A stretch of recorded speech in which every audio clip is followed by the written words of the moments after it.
the Federal Reserve is talking about doing something about this, but interest rates are still zero.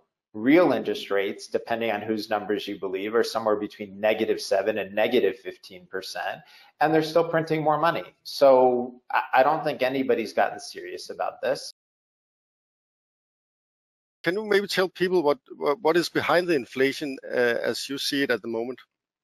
Sure, yeah. So basically, when we first started having problems with COVID, the government understandably was very afraid and decided to shut down the whole economy.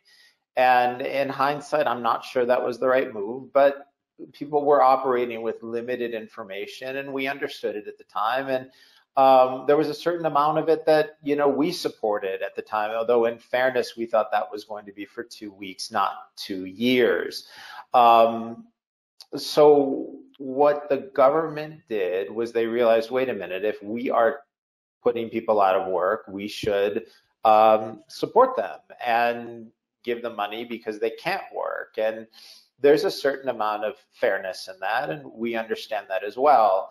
The problem is that they were printing, I don't know, something like $3 trillion, $4 trillion, $6 trillion at a time. And to give you a sense of how crazy all of this is, 80% of all US dollars in existence have been created in the last 2 years, right? So it's been a huge increase in the money supply. And at the same time, a lot of people weren't working. And so the kind of colloquial definition of inflation is too much money chasing too few goods, and that's exactly what we had. And that's where we are right now. Supply chains getting gummed up hasn't helped. The ports are backed up. There are, every time China shuts down a factory because 3 people have COVID, that hurts things as well. But more than anything, it's been a huge increase in the money supply without an increase in the goods available. So will this thing finish, do you think, or soon, or will it consist? Okay, so, and it's really interesting that you asked me that because we have a newspaper article that's in edit right now. Our view is that things are really rough, and I'll take you through why. And I'll take you through why I think the Federal Reserve has no good options. They've painted themselves into a corner. That said, there are people who believe that this is transitory, it's temporary, we'll muddle through as we always do. And we actually have a newspaper article in edit right now where we explain the position of the other side. And these people aren't crazy. I just don't think they're right about this. But they have a legitimate point of view, and it's one that we've considered and have tried to explain to people politely and respectfully, acknowledging the good points on the other side. Here's our position. The official CPI, which stands for Consumer Price Index, which is our measure of inflation, stands at 7.5%. We're on record saying that number is complete and utter nonsense. We actually think inflation is closer to 15%. The current federal funds rate, so the rate at which the Federal Reserve, our central bank, is loaning out money, is right around 0. So officially, the real rate of interest, the real rate of return is -7.5%. If you believe our numbers, it's -15%. Either one of those numbers would be an all-time record. And on top of that, the Federal Reserve is still engaged in quantitative easing, which is a very fancy way of saying they're printing more money. So in the middle of what we see as a disaster situation, the Federal Reserve is talking about doing something about this, but interest rates are still 0. Real interest rates, depending on whose numbers you believe, are somewhere between -7 and -15%, and they're still printing more money. So I don't think anybody's gotten serious about this. They've gotten serious about talking about getting serious about this, and that's not at all the same thing. So why do you think the inflation number is nonsense, or why do you think it's higher than the official number? Okay, so let's just pick three things. The key thing is shelter, which is the fancy word that the US Bureau of Labor Statistics uses for housing. Okay, so back in the late 1970s, early 1980s, we had this horrible malaise called stagflation. And in the United States, we had huge inflation numbers combined with high unemployment. It led to the creation of something called the misery index. And prices were going up and people were going out of work, and the whole situation was really a disaster. So fast forward to 1998, and during the Clinton administration, they decided to revise the calculation for shelter or housing in the CPI. And they went from the actual cost of housing, from that, which is what it had always been, to something called owner's equivalent rent, which again is a really fancy way of saying they would go to people who owned homes and ask them, well, if you were to rent your house, what do you think it would be worth? And the truth is people don't know, because most people don't rent their homes. And we've put up an article, and a graph, but there's a great graph that we have. I can send it to you if you'd like, that shows, sure, I'll send it to you after this, and you can share it with your audience. But what it shows is the increase in owner's equivalent rent, which is a very shallow graph, compared to the Case-Shiller housing price index, which is a measure of actual housing prices, and that's much steeper. And so what you see is a huge gap between actual housing prices and the housing prices that are counted for the purposes of the CPI. Now, in the last CPI calculation, Consumer Price Index calculation, it was showing an increase in housing costs of around 4%. That is completely not believable. If you look at Case-Shiller, it's 18 to 20%. If you look at Zillow, it's 17, 18%.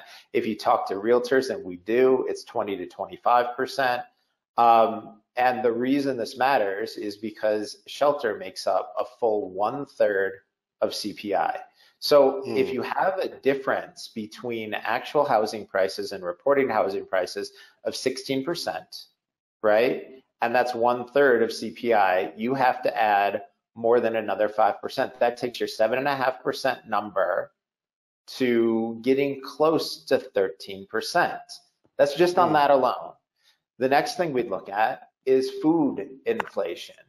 And the US government is saying food prices were up 6% 2 months ago, 7% 1 month ago. And we've taken a look. United Nations Worldwide Food Index is up 24%. So, Eric, people in the United States eat a relatively expensive diet. There's lots of meat, chicken, fish, fresh vegetables. The things that Americans eat tend to be pretty expensive.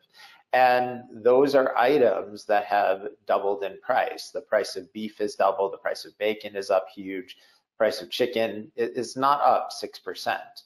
And so the question you have to ask yourself is, if worldwide food prices are up 24%, is there anyone, and I mean anyone, who believes that food prices in the United States are only up 1/4 of that? If world prices are up 24%, does it make sense that US food prices are up 6%? That's total nonsense. That can't be true. Well, guess what? That's another 10% of the index, right?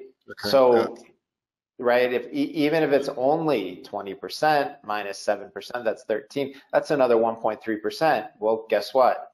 We're closing in on 15 real quickly just on that. The final thing we point at is so most people just read the newspaper headlines, and I understand that, right? Of course they do. But at Deep Knowledge Investing, we actually go to the US Bureau of Labor Statistics and pull the report. And we look at the report, and it's our job to do that. And it's our job to do that for you. It's our job to do that for our subscribers. It's not their job to go past the newspaper. But if you pull that report and take a look, they tell you they made 70 adjustments to the CPI. 70.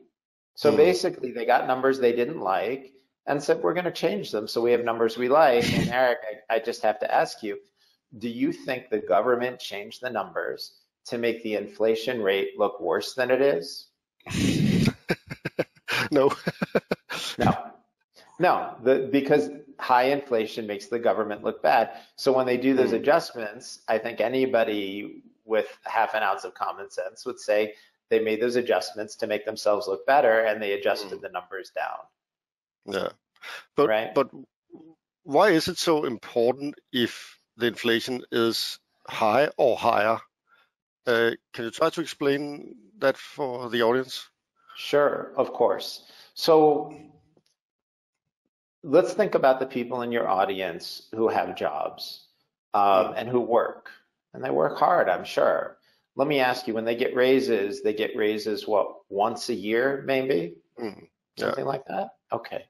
And I'm gonna guess, you can tell me, but usually when people get a pay raise, unless they got a big promotion, but just sort of a normal pay raise, they get what, 3, 4, or 5%, a nice little addition, right? Am I in the ballpark for what it's like in Denmark? Yeah, that sounds right. Okay, so what do you do when a year from now you get a 4% pay increase, but your cost of living goes up 15% during the year? What happens? And the reason people are members of your community, the reason people come to Deep Knowledge Investing is because they want to save and invest and do better. But what do they do when their grocery bill is 20% higher? What do they do when they can't afford basic things? What do they do when their rent goes up 20%? Right? I mean, these are serious problems. And also, you know, I realize as we're talking about this, we're talking about government statistics, and it's interesting to me, but for many people it's very dry, and you know, we're talking about, well, you know, this government number and this percentage. But what if you're a retiree? What if you're somebody on a fixed income, right?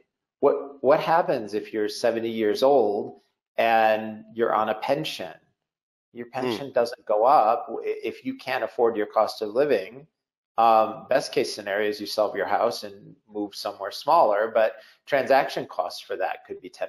It'll cost you a lot of money to make that change, right? And so people have to start adjusting the way they're living down. They have to start living at a much lower level, even though they haven't done anything to create this negative change in their life. The real answer to your question, why do we care? Why does this matter? Why do these statistics matter? Is because behind those statistics are very real people who want to live a decent life, who want to be able to afford a place to live and food and maybe the ability to go out and, you know, have a meal at a restaurant every now and then, right? There are real people behind this, and this hurts them. And on top of all of that, and I can't emphasize this enough, inflation is a way of stealing from people who save. And that's your community. Your community are people who save money, and then fortunately they invest.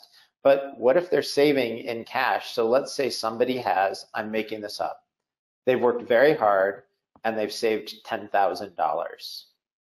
And what if next year it's worth 15% less? So they still have their $10,000, but what they can buy with that $10,000 might be worth $8,500, right? And it's basically theft. The value of what they worked so hard for and saved is being eaten away every single year.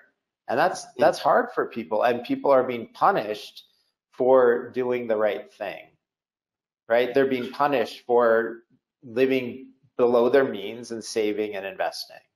Do you see any global risk connected to this, to the inflation in each country? Sure. I mean, the fact is that, and I saw an article over the weekend, and somebody, a very well-regarded, very famous investor, said inflation is how empires die. And it's true. Wow. If you look at the, the Roman Empire, the first thing they did was they started to debase their currency, right? Too much war, too much spending, they debased their currency. And this is what happens again and again and again. This can be the end of countries, it can be the end of societies. It can certainly lead to changes in government. It's a violation of the social contract, so it can lead to social instability. Yeah, we can have a lot of bad things happening right now, or maybe at some point in the future. And if we take a look, and this is more COVID related than inflation related, but there are protests in the streets all over the world. In Australia, Germany, Canada, we're about to have civic unrest in the United States as well, right? These things tend not to happen when people are employed and making good money and happy and comfortable. Now, I realize I'm conflating two issues, and the current protests are more related to COVID restrictions than inflation, but trust me, it's all going to get lumped in with a very unhappy population. What can the central bank do? They can just higher the rates. They are supposed to do that in the coming months, right? Right. They are, but let's talk about the difference between supposed to do it and actually doing it.